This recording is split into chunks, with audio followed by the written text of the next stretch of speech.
इसमें दोनों इक्वल रहता है।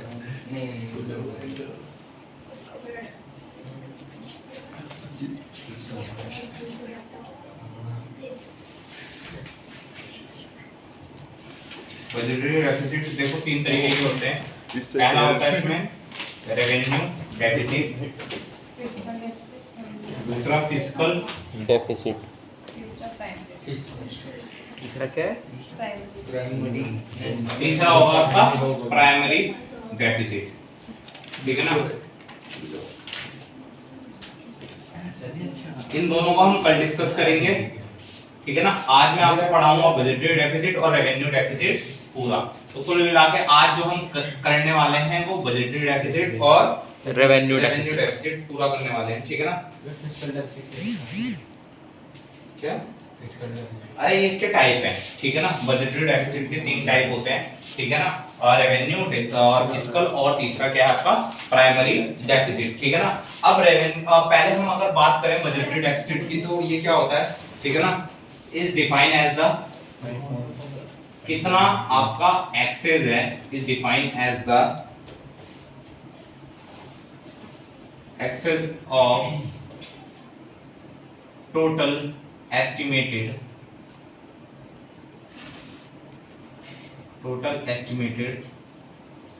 is defined as the excess of total estimated expenditure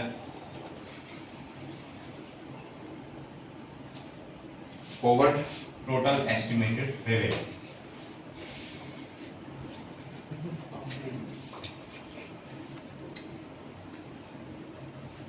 lucky UP 08।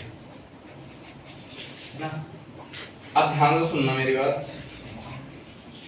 अगर और इसका फॉर्मूला जो होता है एक मार्क्स में बहुत इंपॉर्टेंट है इसका फॉर्मूला। ठीक है, बजटरी डेफिसिट का जो फॉर्मूला होता है वो होता है टोटल एक्सपेंडिचर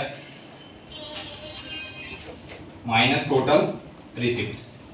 मतलब क्या है, आप इसका देखो जितना कमाए की मतलब कमी, किस चीज की कमी, बजट। अभी हमने बजटरी पॉलिसी में ये देखा कि कितना हमें बजट एस्टिमेट, कितना हमने बजट बनाया। ठीक है ना, अब कितना बजट कम रह गया वो किसमें देखने वाले हैं हम, बजटरी डेफिसिट में, कि कितना बजट कम रह गया। फॉर एग्जांपल मेरे खर्चे हो गए 120 रुपए के और रिसिप्ट कितने की हुई, 100 रुपए की। तो ये जो 20 रुपए है ये हमारी कमी है, आपका बजटरी डेफिसिट है, मतलब कमी। डेफिसिट मैंने क्या बताया, कमी। ठीक है ना, ओके ठीक है ना।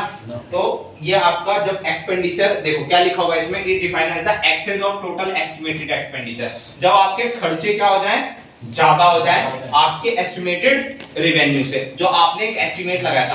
मैंने इस साल एस्टिमेट पता क्या लगाया था कि मेरे रेवेन्यू जो मेरी रिसिप्ट है वो 120 हो जाएगी और जो मेरे खर्चे हैं वो कितने हो जाएंगे, 100 रुपए हो जाएंगे।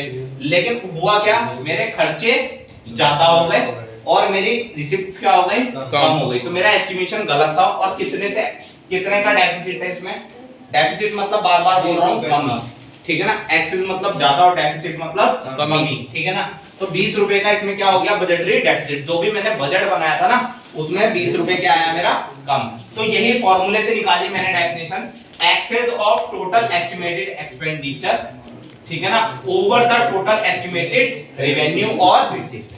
ठीक है ना, ओके।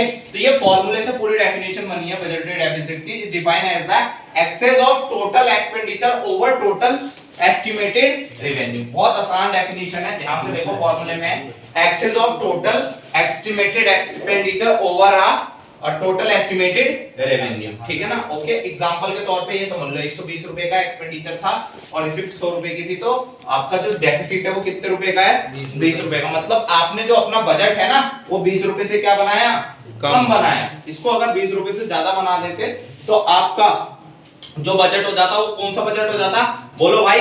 आपका बजट जो हो जाता वो बजट हो जाता बैलेंस्ड बजट। कौन सा बजट हो जाता, ज्यादा होगा तो बैलेंस्ड होगा। ज्यादा नहीं, मैंने कहा बोला जब मैं एक्सपेंडिचर और रिसिप्ट आपस में क्या होती है, इक्वल होती है। ठीक है ना, मैं यहाँ पे समझ गया, लिख देता हूँ। जब रिसिप्ट और एक्सपेंडिचर क्या होती है, दूसरे के, तो वो बैलेंस हो जाएगा, इक्वल होती है। हाँ, ये मैंने बता रखा है पहले, मेरे को तो नहीं तो वो बजट क्या होता है आपका, हमने पढ़ा था ये। हाँ बताया था, लेकिन मैं बता रहा हूँ दोबारा से। ठीक है ना, तो इस बजट को क्या बोलेंगे हम, बैलेंस्ड बजट। भैया ही सब देखो। ठीक है ना, ये वाला केस किसका हो गया, बैलेंस बजट का। जब आपकी रिसिप्ट क्या हो जाए, ज्यादा हो जाए एक्सपेंडिचर से, तो इसको बोलते हैं सरप्लस बजट। आपकी इकोनॉमी के लिए कौन सा सबसे ज्यादा फायदेमंद होगा? हमारे लिए बैलेंस बजट, नहीं जिसमें रिसिप्ट ज्यादा हो और Yes. खर्चे कम हो। जिसमें Receipt- कमाई ज्यादा और खर्चा कम, ठीक है ना। ओके, एक तरीके से एक वो टॉपिक है कि एक तरीके से आप ये कह लो कि आपकी जो कमाई है वो 98 है और रुपए जो है वो मतलब खर्चा जो है वो 1 रुपया है। तो वो क्या होता है आपका, वो डेफिसिट बजट। जब सरप्लस आपके मतलब ज्यादा, एक्सपेंडिचर क्या हो जाता है, ज्यादा, मतलब खर्चा क्या हो जाता है ज्यादा, और रिसिप्ट क्या हो जाती है। लक्ष्य। क्लियर हो गया। तीनों कंडीशंस में एक मार्क्स में बहुत इंपॉर्टेंट क्वेश्चन बोलता हूँ इसको, ठीक हर है? बार आता है। इन तीनों क्वेश्चंस में बहुत बार ही आया है ये 3 केसेस ना, 1 2 3 केसेस, ठीक है ना। कोने में नोट करके लिख लेना है इसको, ठीक है ना, ज्यादा याद रखने की जरूरत नहीं है। अगर डिफाइन करने को भी आया, ठीक है ना, when there is a equal of receipt and expenditure is known as balance budget, when there is a receipt is over the expenditure is known as balance surplus budget, और when expenditure is over then receipt is known as deficit budget. कोई दिक्कत नहीं। ठीक है। अच्छा भैया, budgetary deficit और deficit budget में क्या अंतर है? डेफिसिट बजट मतलब कम हमारे पास पैसा कम है, हमने खर्च ज्यादा कर दिया। कहाँ पे क्या पूछा आपने? बजटरी डेफिसिट दोनों सेम है भैया। नहीं सेम नहीं है। मैं बताता हूँ, देखो सुनो मेरी बात। नॉर्मली अगर देखा जाए दोनों सेम है, बस एक चीज का अंतर है। किस चीज का? टोटल एक्सपेंडिचर और टोटल रिसिप्ट का। और इसमें भैया एस्टिमेटेड है। ठीक है ना। ओके, नहीं उसमें भी एस्टिमेटेड है, क्या लिखा हुआ है? बट इसमें किसकी बात कर रहा है? बजटरी डेफिसिट एक तरीके का वाइड कॉन्सेप्ट है, मैक्रो। ठीक है। हाँ ओके, एक ही है, देखो एक ही बात है, डेफिसिट बजट, बजटरी डेफिसिट, ठीक है ना। कोई दिक्कत? तो ये नोट में अलग लिख लेना। फिलहाल हमने बजटरी डेफिसिट डिस्कस कर लिया, अब हम क्या डिस्कस करने वाले हैं? रेवेन्यू डेफिसिट, ठीक है ना। अब रेवेन्यू डेफिसिट में क्या है आपका, कि आपका रेवेन्यू क्या हुआ है, कम, ठीक है ना। तो यहाँ पे मैं एक नई हेडिंग बना रहा हूँ, रेवेन्यू डेफिसिट नाम से।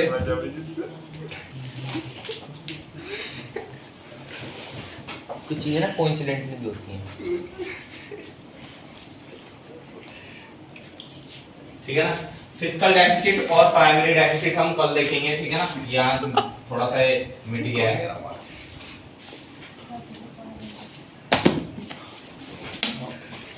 ठीक है ना। तो आज ये जो हम डिस्कस नहीं करेंगे, रेवेन्यू डेफिसिट हम लोग आज क्या करेंगे, डिस्कस करेंगे, ठीक है ना। ओके, तो रेवेन्यू डेफिसिट क्या होता है? It refers to excess of, it refers to excess of revenue expenditure, it refers to excess of ज्यादा खर्चे ज्यादा, एक्सेस मतलब ज्यादा, ठीक है ना। किससे? रेवेन्यू रिसिप्ट, आपके रिसिप्ट से कम, ठीक है। तो उसको क्या बोलते हैं आप, ठीक है, आप रेवेन्यू डेफिसिट। और आगे लिख देना ड्यूरिंग द फिस्कल ईयर,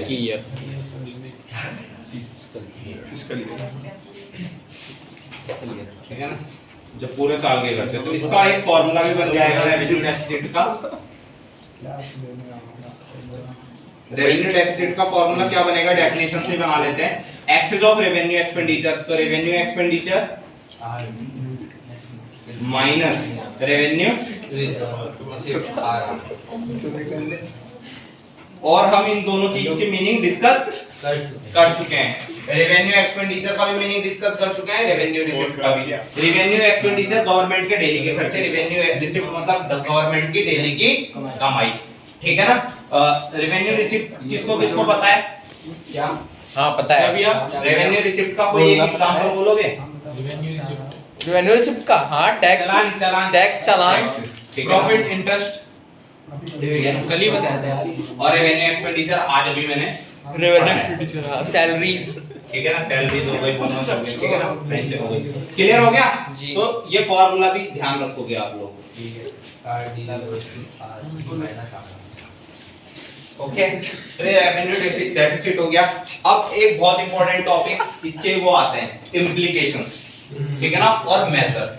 ये दो topics very very important. Implications का मतलब क्या होता है? ठीक है ना, मतलब कि एक तरीके से आप किन किन तरीके से इम्प्लीकेशन, ठीक है ना, कि एक तरीके से क्या प्रभाव पड़ते हैं, ठीक है ना, रेवेन्यू डेफिसिट पे, ठीक है ना, ओके, क्या असर पड़ते हैं।